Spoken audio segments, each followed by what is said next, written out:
Andreikin faces, with the black pieces, faces Sergei Zhigalko, who has half a point less. Peter Swidlow on board 9 will play against Ali Reza Firuja. That's also going to be a very interesting matchup. Right, and I'm curious to see I don't know, I've never had +6. That means, you know, I don't know what does it mean to have 8.5 after 11. Right, so we are getting ready and we can't help it. We have to look at Magnus's game. C4, C5.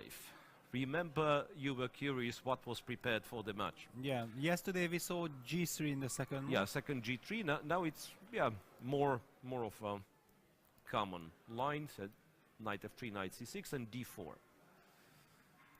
Knight F6, knight C3, E6 is the A33, the big A33 file, and E4. Okay, so bishop B4. Bishop B4 is the main.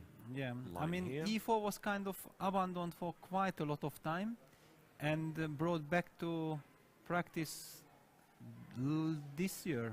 I think this year or last year maybe. It's like G3, Queen B6 is like really a lot of theory, a lot of lines here. This was considered to be absolutely fine for black. Vishy takes with the B pawn. Bishop D3. It's more of a Sicilian, right? Like, it's like you play Carlsen Sicilian with the only difference that the pawn is not on A6, right? Or I think so. Yeah, but from that I don't think you can get this line. Yeah, you cannot get precisely this position. Yeah, this happens more from E4, C5, knight F3, E6, C4. First you go C4 and then you go D5. E5, if you take the bishop, I believe it's still E5 with very dangerous initiative. Or maybe just winning initiative, right? I mean, if you take the bishop and still E5 happens, some queen E4 is there. Yeah, those things are always dangerous. Okay, so Vishy did not play C5, he has played D6 instead, and then Magnus has played C5.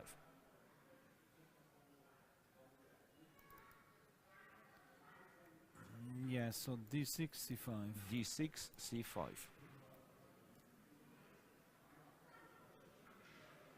Okay, so a pawn sacrifice, but I'm not even sure if you want to take such pawn.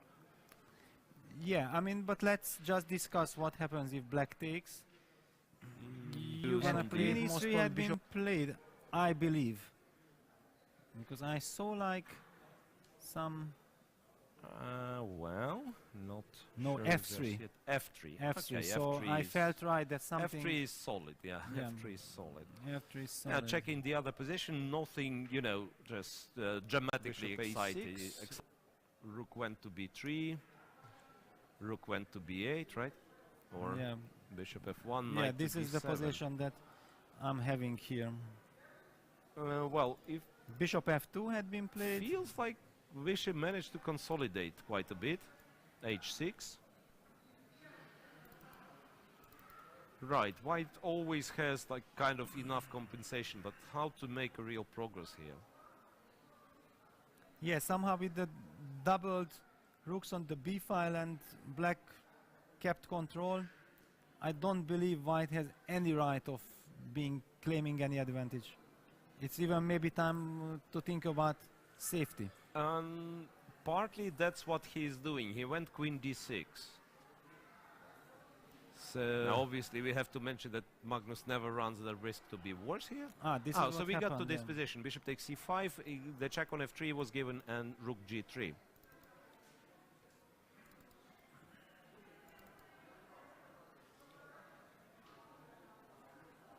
No way for white to save the G pawn, it looks like. Okay, check from E8. King H7, I suppose. And then he will bet on his E pawn, right? Yeah, he might try to run with the king to D6. King H7. Yeah, but that amazes me. Like in those really dry positions, Magnus is still able to find at least some chances. Well, he plays also very natural and... But the point is that he combines natural play with precise calculation, which is usually exactly the opposite. Yeah, if you try to play so-called simple chess, you blunder some. I mean, you are not controlling. You start missing some tactic. Yeah. Oh, well, king f5 was played. Yeah. I mean, he's trying to run there. Rook takes on g4.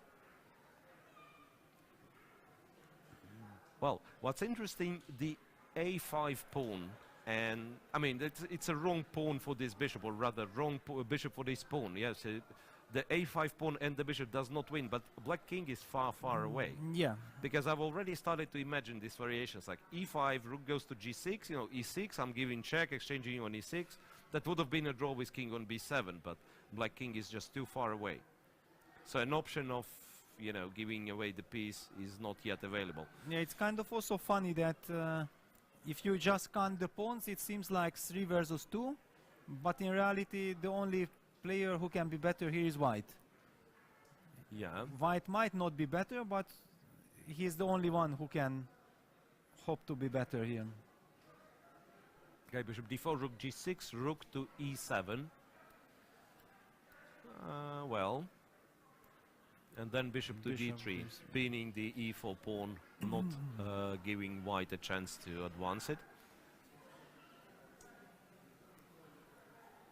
Yeah, it's got to be a draw. King h, king f4.